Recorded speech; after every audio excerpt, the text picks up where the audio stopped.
Hello, this is Greg Allison coming to you with another installment in our Grid Down series. This one is about solar coronal mass ejections, this stuff right here. Scientists and researchers keep finding new evidence for stronger and more coronal mass ejections in our recent past of Earth. By recent past, I'm not talking about historical times, but before we were really taking measurements. An international team from Lund University in Sweden was examining ice core samples in Greenland and found at about 660 BC, there were radioactive elements of beryllium-10, chlorine-36, and other things that suggest a high proton event from the sun. Protons are the positive charged particles at the nucleus of an atom. They can do severe damage when they penetrate your tissues because they're like little bullets. They have more mass than an electron. They have the same electrical charge in terms of magnitude. It's just opposite in direction, positive instead of negative like the electron. So the protons make it for a nasty particle beam, you might say. They do a lot of damage when they go through your tissues. So this is what they're finding, and what they have found for 660 BC is that event was 10 times more powerful than the Carrington event of 1859. Now, just to bring you back up to speed, and you can look at my previous video, the Carrington event was so powerful that it caused fires in telegraph stations. It actually burnt telegraph wires. It was an event that caused auroras at 20 degrees latitude, north or south. I mean, you could sit in Hawaii and Honolulu, to be precise, it was reported, and in Havana. And it was, in fact, miners in Colorado woke up and started fixing breakfast early because they thought the sun was about to rise. The sky was so bright. The Carrington event was an event that, if it occurred today, would absolutely fry our power grid completely. And we thought that was the benchmark by which to set how powerful they'll be. Well, it turns out there was another event at about 775 BC that looks like it was even more powerful than the one I just mentioned. Another 10 times the Carrington event. So now we have two events that are 10 times the Carrington event, and then there was another one in about year 994. That was about 3 to 5 times as powerful as the Carrington event. And let me correct that. It was not 775 BC, but 775 AD or CE, current era, however you want to count that. I misspoke. So these are more recent. These are all in historic times. So what this says is we've had three solar coronal mass ejections more powerful than the Carrington event within the historical period, going back, not much over 3,000 years. So that's very significant. The Carrington level event, probability of that is calculated to be by Mr. Pete Riley, 12% per decade. But he made that calculation before these findings came forward. He made that calculation in February is when he published it of 2012. In July of 2012, there was a coronal mass ejection that was just as powerful as the Carrington event, which missed Earth. Look at this photograph of this thing here. These coronal mass ejections pop out from the sun. They go in different directions. The probability is a probability that one of them will hit us, that it comes right here, our way, to you, to me. Not just shooting everywhere. But in July of 2012, we saw one just as powerful, some say more powerful even, than the Carrington event in our era of modern instrumentation. So these occur. They're no joking matter. And in fact, a much smaller event could be a threat to us. In 1921, there was an event known as the railroad event. It was a 1/10 as powerful as the Carrington event. And if that had hit us today, it would take out our power grid. It would burn the high voltage power transformers, those things that are 200, 400 tons, as big as a house. Takes 18 months to rebuild them once you have them on order.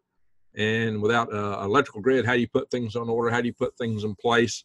And you get them from overseas, and all your logistics is shot. You can have no fuel to run trucks. How are you going to get them? How are you going to install them? Especially if you fry them all out all over the world. There's no comeback. We've got to harden our grid, and we've got to take steps to ensure the security of our spent fuel rod pools at our nuclear power plants. The reactors can probably be safe, but those spent fuel rod pools are outside the containment building. 74,000 metric tons of spent fuel rod radioactive material in the U.S. in these pools. What's important about that? When you worry about that? Because they burn on contact with air. The hydrogen infused from the reactor, zirconium cladding on those fuel pellets and those fuel rods burns on contact with air when those rods are hot. And Sandia National Laboratories tested that, and the rods they tested were totally consumed, and they were not hydrogen infused even. So go figure that. But it's more disturbing. And to give you some more examples, in 1989, there's what we call the Quebec Hydro event. It was 1/100th as powerful as a Carrington event, a 10th as powerful as a railroad event. And it took down the Quebec system. I think it also fried a transformer in Salem, Massachusetts or somewhere. In 2003, we had some transformers fried in Sweden. We've had transformers fried in South Africa, and I believe in Brazil by some of these events. So the sun can indeed take down the power grid. I've had people comment on my previous, oh, the sun can't do that. Oh, yes, it absolutely can, and it has done damage to our grids. Fortunately, in 1859, all we had was telegraph. That was our high tech of the day, and that was pretty good considering where they were at that time. And it was very primitive, just big hard wires and contacts and relays, not our sensitive little modern electronics we have today. The coronal mass ejections put out a radio form, long wave radiation that we refer to as E3. It's picked up by long conductors, wires, like power lines, rail lines, pipelines. It can go through the ground. Oh, it turns out in 1972, they can get it in the water even. In 1972, a report just was released that the solar storms that were occurring then caused mines that we had laid off in the ocean, we'd deployed in the ocean in Vietnam to explode. Mines in the ocean that were mining harbors. Pilots flew over, and within 30 minutes, they saw just a whole bunch of them explode when that event was going off. It's pretty mind-boggling. Well, there's some pretty good storms in 1972, but, they weren't, you wouldn't have thought of them doing that. But here's the other thing we really have to factor in. Earth's magnetosphere is shrinking. It's losing field strength. That is our shield that protects us. It's nowhere near as strong as it was in 1859 or even 1921. Our magnetosphere, which is our shield that protects us from these events from the sun, is losing strength rapidly. We're getting to be especially vulnerable to perhaps even small storms. Small solar storms may take us out. And I probably will do a video specifically on the magnetosphere and what's happening with it. But this is disturbing because the effects of what happens if you lose the power grid, if you fry all these high voltage transformers, the big step up, step down transformers that take, multiple hundreds of thousands of volts for long distance transmission, we got thousands of them. And, there's only a handful of cars that can, truck cars and rail cars that can move them.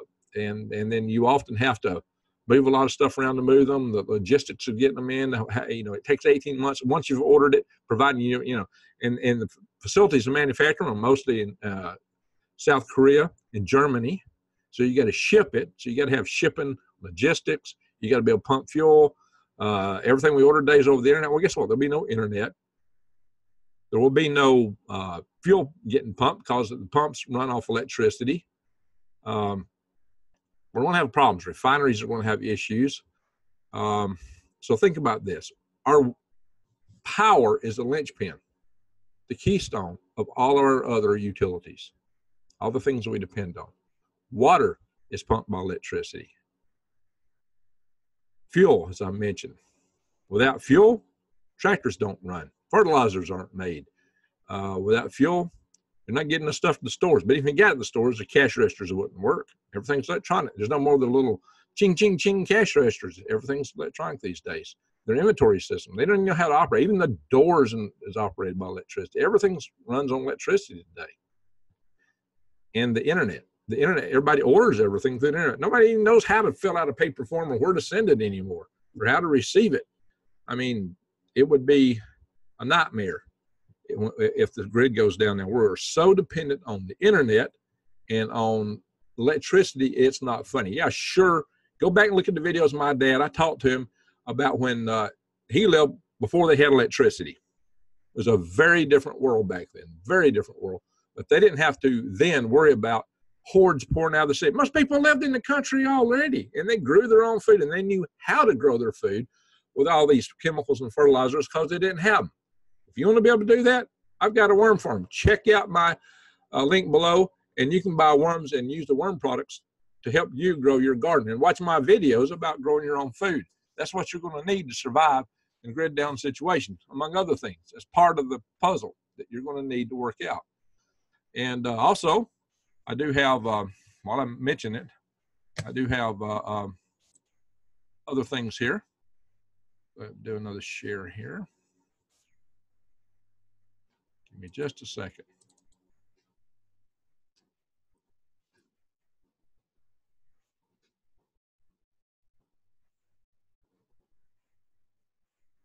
A Patriot Supply here is a great source for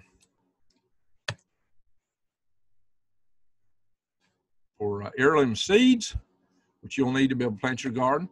Water filtration, you're going to need that. You may need air purification if we have like a nuclear war or some events that could fill us full of other things in our atmosphere.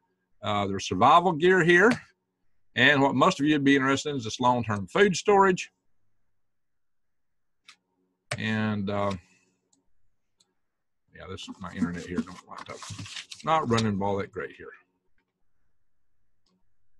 Yeah, there we go. Here, year supply for like $2 a month. But what I'd do is I'd go down and look at the number 10 cans.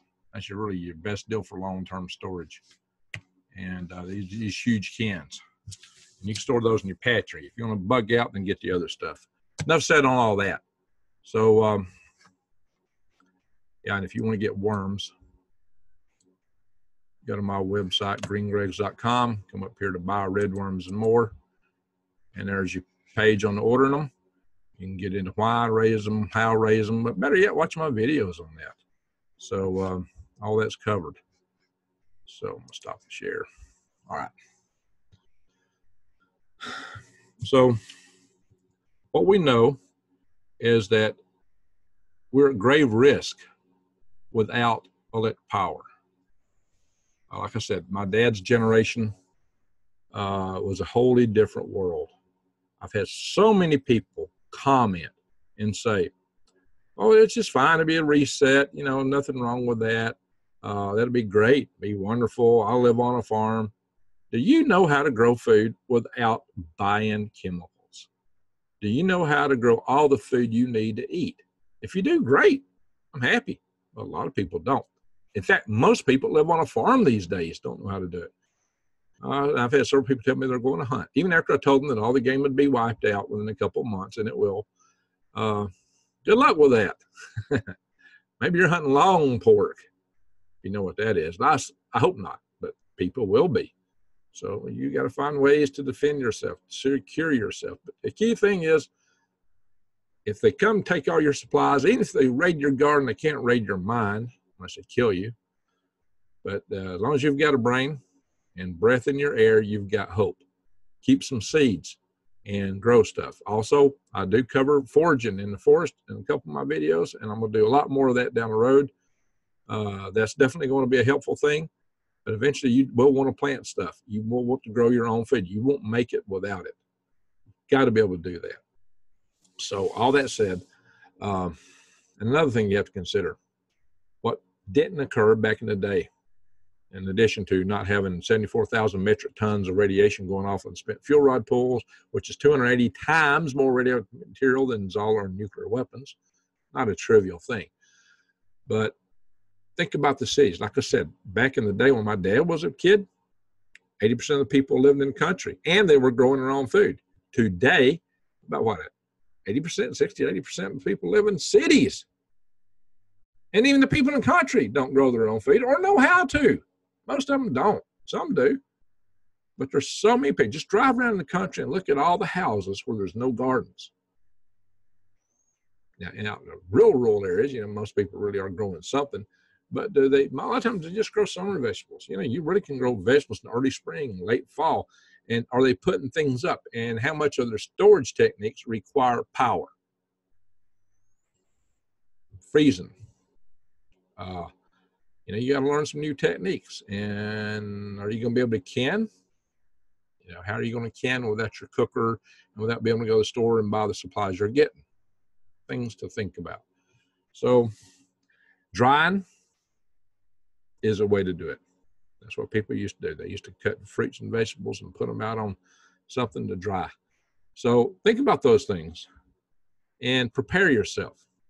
I don't produce these videos to scare you. I produce these videos to prepare you. Be prepared, not scared. That's the motto. As long as you have breath in your lungs, you do have hope. We need to carry forward and make sure we have another good generation past whatever may come at us to get this all restarted and hopefully learn a few lessons from the past and make it a better world. But it takes us to do that. And we can take steps to make sure that we get our power grid hardened. Go back and look at all my other videos on this subject. I do want to get the power grid hardened, and I am working with my local EMA people here in the state of Alabama. I briefed the director of EMA here in Alabama, Brian Hastings, and we're working. He's aware of this. He's now taken a lead role. We have to make sure that we have some way to get fuel to those pumps at the nuclear power plants. That's not a trivial task in a grid down situation. It's far from it, but I think it's doable. At least I hope it is, for long enough that stuff cools down enough that it's not such a threat. You probably got to be able to maintain something like that for 10 years. There will be no spare parts for your trucks. There's no logistics system unless you set something up in advance. Communications will be shot. You're going to be missing so much in the infrastructure. It's going to be so hard to operate for the emergency provider people in that era. So this is what we need to think about. This is what we need to prepare for, and you need to prepare. And I wish everybody the best. Please like my video if you like it. Give me comments.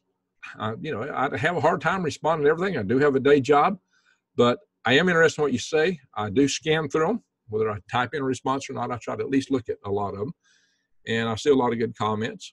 And please, for updates to this video, if you're not subscribed, please subscribe. I have noticed that YouTube has a tendency to unsubscribe people. So make sure you're subscribed and bang the update notification bell. Sometimes they unclick that. And if I'm producing videos that you just don't care to see, well, just unclick the bell. You ain't got to unsubscribe. Just unclick the bell for a period. I do cover a wide range of materials, but they all do interrelate. I cover prepping. I cover things like this. Why do I cover things like this? Because it tells you need to get prepared. This tells you you need to do things so that you won't get caught unaware. And then I have videos on what to do about it. Those are just important, just as important. And also offer supplies and other things here too. So, and it all ties in to getting you prepared to get through whatever may come at us. I do believe we can survive. I do have hope for the future, even in the worst. But that hope belongs in our determination. It belongs in your heart, my heart, and the hearts of many other people. I know we can do it, but we just have to determine to do it. So please consider that and stay on board as I cover this wide range of interleaf topics. They do relate. They all do pertain to each other. It just takes a little looking and seeing to understand that sometimes. Anyway, I thank you for watching and wish you all